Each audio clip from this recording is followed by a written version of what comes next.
দীর্ঘ স্থবিরতা কাটিয়ে অবশেষে খুলতে যাচ্ছে মালয়েশিয়ার শ্রমবাজার। জুন থেকেই দেশটিতে নতুন করে কর্মী যাওয়ার সম্ভাবনা তৈরি হয়েছে। এ খবরে প্রবাসীরা খুশি হলেও তাদের দাবি সিন্ডিকেট মুক্ত ব্যবস্থাপনা, পাশাপাশি কাজের সুষ্ঠু পরিবেশও চান তারা। মালয়েশিয়ার প্রতিনিধি SA সৌরভ এই রিপোর্ট জানাচ্ছেন ইমতিয়াজ আহমেদ। প্রায় 2 বছর ধরে বন্ধ থাকা মালয়েশিয়ার শ্রমবাজার নিয়ে কাটছে অনিশ্চয়তার মেঘ।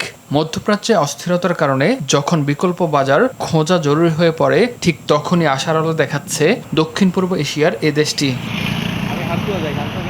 প্রধানমন্ত্রী তারেক রহমানের হস্তক্ষেপে শিগগিরই সিন্ডিকেট মুক্ত কর্মী পাঠানোর আশা করছে সরকার।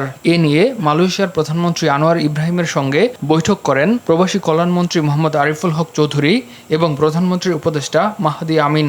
আমরা ধরে নিতে পারি যে সকল সমস্যা আছে, এটা ইনশাআল্লাহ আমাদের দুই দেশের কূটনৈতিক আলোচনার মধ্য দিয়ে ইনশাআল্লাহ খুব অতি সত্বরই এটা সমাধানের দিকে যাবে। উচ্চ পর্যায়ের কর্মকর্তাদের অংশগ্রহণে অনুষ্ঠিত দ্বিপাক্ষিক বৈঠকে কর্মী নিয়োগের পাশাপাশি অনথিভুক্ত বাংলাদেশিদের বৈধকরণ এবং গ্র্যাজুয়েটদের দীর্ঘমেয়াদে থাকার বিষয়েও আলোচনা হয়। বিএনপি সেই সরকার যার মাননীয় প্রধানমন্ত্রী জনাব তারেক রহমান শ্রম বান্ধব নীতিমালায় বিশ্বাস করেন।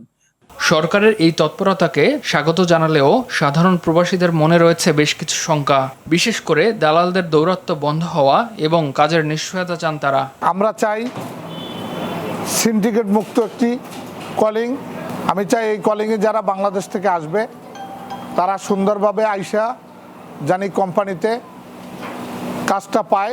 চেষ্টা করবেন যে অবৈধ শ্রমিকগুলো যদি বৈধ করতে পারেন, তাহলে জনগণ বা প্রবাসীর যেই লোকজন খুব আনন্দ পাইতো আর কি। সবকিছু ঠিক থাকলে দেশটিতে কর্মী পাঠানো শুরু হতে পারে আগামী জুনেই। শিক্ষা এবং দ্বিপাক্ষিক বাণিজ্য প্রসারেও নতুন দ্বার খোলার প্রত্যাশা দুই দেশের।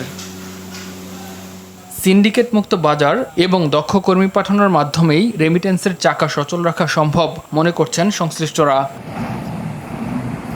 ইমতিয়াজ আহমেদ, RTV।